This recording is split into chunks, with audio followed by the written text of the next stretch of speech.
Keterbatasan lahan produktif menyebabkan perluasan areal pertanian mengarah pada lahan-lahan marginal. Lahan gambut adalah salah satu jenis lahan marginal yang dipilih, terutama oleh perkebunan besar, karena relatif lebih jarang penduduk sehingga kemungkinan konflik tata guna lahan menjadi relatif kecil. Indonesia memiliki lahan gambut terluas di antara negara-negara tropis, yaitu sekitar 22,5 juta hektar, berdasarkan data dari Global Wetlands, yang tersebar terutama di Pulau Sumatera, Kalimantan, dan juga Papua.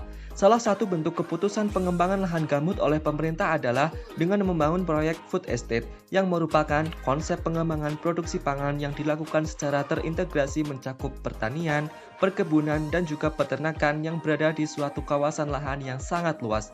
Hingga saat ini telah ada 5 lokasi food estate, yaitu pengembangan lahan gambut 1 juta hektar di Kalimantan Tengah, Merauke Integrated Food and Energy Estate di Kabupaten Merauke, Papua seluas 1,2 juta hektar, Delta Kayan Food Estate di Kabupaten Bulungan, Kalimantan Timur seluas 0,5 juta hektar, Jungkat Agri Kompleks di Kabupaten Kuburaya, Kalimantan Barat seluas 0,25 juta hektar, serta proyek food estate di Kabupaten Humbang Hasundutan, Provinsi Sumatera Utara.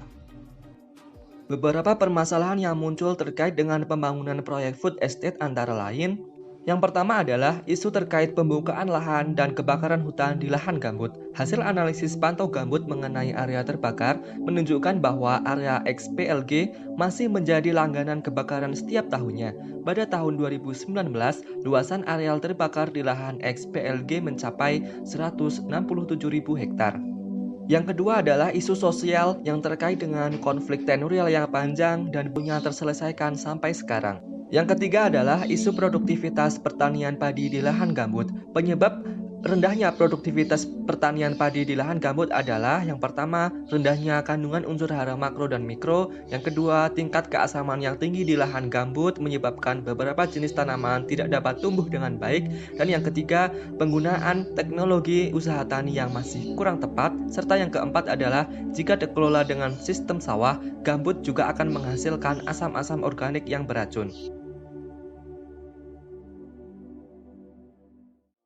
Di Indonesia, sebaran lahan gambut tropika terluas terdapat di 3 pulau besar, yaitu Pulau Sumatera, Pulau Kalimantan, dan juga Pulau Papua, yang mencapai luas sekitar 14,9 juta hektar, tidak termasuk lahan gambut di pulau lainnya. Dan sekitar 30% dari 14,9 juta hektar, lahan gambut tersebut dapat berpotensi untuk pengembangan lahan pertanian. Beberapa jenis tanaman yang dapat ditanam di lahan gambut dikelompokkan dalam 5 kelompok utama, yaitu yang pertama tanaman pangan, yang kedua tanaman palawija, yang ketiga tanaman hortikultura sayuran, yang keempat tanaman hortikultura buah-buahan, dan yang terakhir adalah tanaman perkebunan, industri, dan obat-obatan. Berdasarkan data dari Kementerian Lingkungan Hidup dan Kehutanan tahun 2018, tutupan lahan gambut di Indonesia adalah sebagai berikut. Yang pertama yaitu sebesar 22% berupa hutan terganggu, kemudian 20% berupa perkebunan, kemudian semak belukar dan hutan primer masing-masing 19%, lalu selanjutnya adalah lahan bera, tanaman semusim, dan juga agroforestry yang mana masing-masing sebesar 5%, kemudian hutan tanaman sebesar 3% dan juga penggunaan lainnya sebesar 2%. Menurut Presiden Republik Indonesia, Joko Widodo, pembangunan proyek food estate tidak lagi menggunakan cara-cara manual, tapi menggunakan teknologi modern dan juga pemanfaatan 10 kecanggihan digital. Proses pembangunan food estate dikerjakan secara lintas kementerian dan leading sektornya adalah Kementerian Pertahanan. Kemudian, Kementerian PUPR yang bertugas untuk menyiapkan sarana dan prasarana dasar seperti pembuatan saluran irigasi, lalu Kementerian Pertanian yang bertugas dalam mengawasi budidaya tanaman dan ternak, kemudian Kementerian KLHK yang bertugas untuk mengawasi pemanfaatan lahan agar tidak merusak hutan dan juga lingkungan, serta Kementerian BUMN yang bertugas untuk menyiapkan skema investasi antara pemerintah, masyarakat sebagai pemilik lahan, dan juga swasta sebagai investor. Terkait dengan biaya untuk pembukaan lahan adalah sekitar 4.499.000 untuk tiap hektarnya. Biaya tersebut akan bervariasi tergantung lokasi lahan gambut berada, karena semakin jauh lokasi, maka semakin mahal pula biayanya. Selain itu, spesifikasi alat yang digunakan dalam membuka lahan juga akan berpengaruh terhadap kebutuhan biaya yang diperlukan. Dampak negatif dari pemanfaatan lahan gambut untuk pertanian akan menimbulkan dampak bagi lingkungan. Oleh karenanya, harus dilakukan pemetaan wilayah gambut agar kawasan hutan lindung tidak rusak dan terganggu. Perlu diketahui bahwa sekitar 19% lahan gambut berupa semak belukar yang sangat rawan terbakar. Salah satu solusi dalam menangani kebakaran hutan dan ladang pada lahan gambut adalah dengan melakukan rehabilitasi menjadi lahan pertanian agar dapat terus produktif serta dilakukan intensifikasi pada lahan gambut.